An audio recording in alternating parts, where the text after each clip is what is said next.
going on YouTube? It's Wrath here, hanging out today, playing some Monster Legends. I want to thank you guys so much for coming to hang out with me today. If you liked the video, please make sure you smash that thumbs up button and show your support. If you haven't already, don't forget to subscribe as well.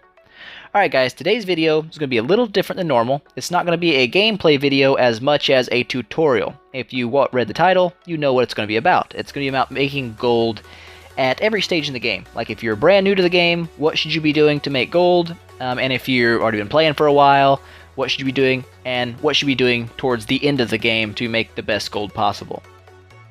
Alright. Let's grab all this up. Do I have any in there? I do. There's nothing in there, so that's nothing. Alright. So we're going to start out with... there will be 3 timestamps on the screen right now, so if you're not into like the early stuff, like you've already passed that up and you're looking more for mid-level gold stuff, you can fast forward to there. That's going to be up right here, right now. Alright. But we're going to start out with the beginners, obviously. If you're very new to the game, this is what you need to be doing, and it's called the Pandakin Farm. If you haven't heard about the Pandakin Farm, well, you're probably new. Alright, so Pandakin Farm is pretty simple. The idea is you want to get at least 6 nature habitats, up to 10 if you want to go crazy with it. And I say nature habitats for a reason. I see a lot of players that are new who put half their Pandakins in nature habitats and then half in fire habitats. And that's exactly what you do not want to do. Because fire habitats have the lowest gold capacity in the game. You want to make sure that that's not where your Pandakins are. They're in nature because nature makes you much more gold. And that's what this is all about. So the rule of thumb here, it's pretty simple. First off, get your habitats to about level 4 so you can hold 3 monsters. That's important. And then you're going to start breeding Pandakins. To breed a Pandakin, it's just Treesard plus Firesaur. Very simple, they're both commons. You'll get some Greenasaurs in there, quite a bit of them. You can either sell them, extract them if you have the Monster Lab unlocked. Doesn't really matter what you do there. And when you start breeding your Pandakins, keep the ones with 3 rune slots. Like when you're hatching them, you'll see, like it'll say your Pandakin, and they'll be like, your rune slots will pop up, and some will be locked, some will have all 3 open. It's not a huge deal to have Pandakins without rune slots available, like it's not game breaking, but it's better to have them with them unlocked than to not have them with runes, just because, you know, gold runes do increase your gold production. It's not bad to have those available. So I would say 2 rune slots, 3 rune slots, probably fine. Go ahead and keep those. And you're going to want to level those up to about level 7. It's pretty cheap to level a monster to 7, and it's better than having one monster level 20 and the rest level 1, have them all level 7s. You know what I'm saying? So that's what you want to do. At this very early stage, you might not have access to the boosts yet, like your nature and fire boosts in the shop. I haven't bought a lot of mine yet because I'm slacking. Where are those at? Buildings? Yeah, buildings. Duh. Brain fart. But your boosts, they're pretty expensive. You can see that cost in the millions, so you probably might not have those at the early stage of the game, but by the time you're moving into the mid-level gold farming, you will have those bought, because you're probably going to need those. The good thing about Pandakins, as you can see here, is they're fire and nature, so you can put both fire and nature boosts around them, and then you'll see, well, these guys have runes on them, but they're going to get an 80% boost to their gold making, so it almost doubles their gold per minute just because you've got those boosts. So that's a good thing to know.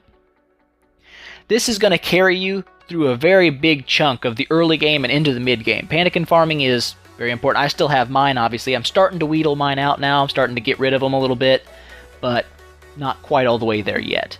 This is going to move you into the mid-level gold farm. This is when you've got your monstergram starting to fill out, you've got a lot of your epics, you've got a lot of your rares and stuff already bred, and you're moving into the area where you're starting to try to breed legendary monsters. If you don't know all the breeds for legendary monsters, I do have a video of that, and the link for that will be in the description. Check that out if you want to know. But this is where it starts getting important, and I'm going to have 2 images pop up for you. You can screenshot them if you want. I recommend you do. It's kind of nice to have them. They're handy.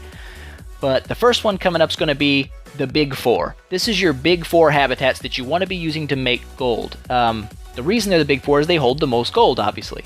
Those are going to be metal, light, dark, and nature in that order. Those are the ones you're going to want to have the most of these habitats on your map. And this next picture here is going to be the lesser habitats. These are the 5 lesser habitats that they make decent gold, some of them do, but they're kind of the ones that you don't want to have a bunch of them on your map because they don't make you as much gold as the Big 4 do. Alright, so this is where it gets to the part where when you hatch an egg, you go to place it and it'll just throw you to a random habitat it can fit in. don't just throw your monster into a habitat that it can fit in. Make sure you're putting your monsters that you hatch into the best habitat possible for gold. So if you hatch something that's, say, metal and fire, don't place it in a fire habitat, because fire habitat only holds 21,000 gold when it's maxed. I mean, that's a level 8, okay? Put it in the metal habitat, because a metal habitat when maxed holds 135,000 gold. I mean, it's a massive difference just where you're placing your monsters. So that's why you want to have more of those big 4 than the other ones, because that's where a lot of your monsters, if they have those traits, they're going to go there instead. And at this stage, this is where you're going to start trying to get away from these lesser habitats. Like these thunder habitats, because they don't hold much. Your fire habitats, they don't hold much. You're actually going to start getting rid of a lot of these. You can probably still have 2 to 3 of each when they're maxed out, because it's going to still hold, 8, 12 monsters. And to be honest, you only probably need 1 fire habitat, because there's probably not, there isn't. There is not 4 monsters you should put in a fire habitat. The only monster that really needs to be in a fire habitat is a fire soar. That's it. It's the lowest gold habitat you can have, so why have more than you need, and you only need 1? Unless you have 4 fire soars, in which case, you still only need 1. Anyway, so moving on from that, this is where you're going to get into breeding legendaries. Like Nemestrinus here, breedable legendary. Fatamagma up here, breedable legendary. This is where I'm at. I'm at the part where I'm starting to whittle down my Pandakin count here by extracting their cells in the monster lab. It also gives, when you extract a monster in the monster lab, you actually get any runes that are equipped to it back for free instead of having to actually pay a charge to get the rune back. So that's a good way, like when you're getting your gold runes off Pandakins, just extract them, get the gold rune back. No big deal. Alright, so that's where I'm at now. I'm starting to breed 1 of every legendary, and then I'm going to start my legendary farm. And this is where I'm going to actually start getting rid of some of these nature habitats, because I'm going to have, like 15 less monsters because all the Pandakins are roaming around. This is kind of the end of the mid-level gold making, because mid-level gold making, it's not bad, but you still are going to have more regular monsters than legendary monsters, and you're starting to get more end-game when you have more legendary monsters than regular monsters, and that's where we're headed.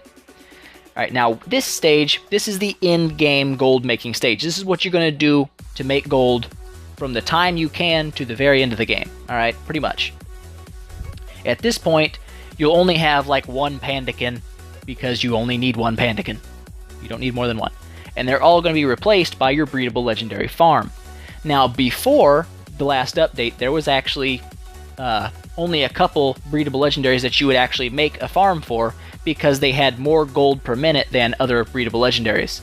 The last update changed this, and it nerfed all the legendary monsters you can breed down to 155 gold per minute. Now, there's probably a lot of mixed feelings about this out there. I'm sure some people are very upset about it. Some people don't really care.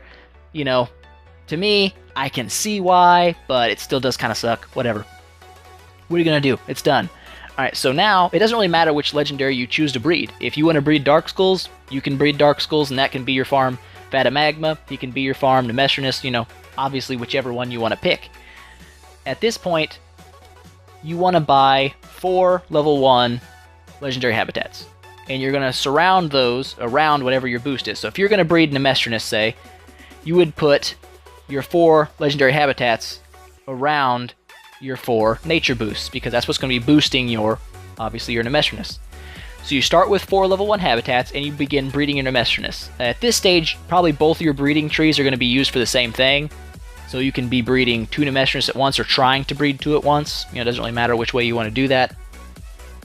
As you get them, some people say, if you get breedable legendary with only 1 rune slot, you should extract them for cells, and I don't think that's the best way to start it, for sure, because it's better to you to have 155 gold per minute with a monster with 1 rune slot than to have no gold per minute because he wasn't 3 rune slots. So I would keep every breedable legendary that you get until you've got your 12, 16, whatever it is you're wanting to go for, your number of a farm that you're deciding on going for.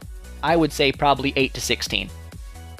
Anyway, so once you've got your first 4 Nemestrinuses bred, and they're taking up all 4 of your habitats, it's actually cheaper to buy 4 new level 1 legendary habitats to house your next 4 Nemestrinus than to upgrade to a level 2 legendary habitat, because legendary habitats get very expensive to upgrade. Very, very expensive. They start out at 2.5 mil to build, level 2 is 10 mil upgrade, level 3 is 25 million, and then level 4 is 75 million gold. So it's much cheaper to do 8 level 2 legendary habitats than it is to do 4 level 4 legendary habitats. So keep that in mind.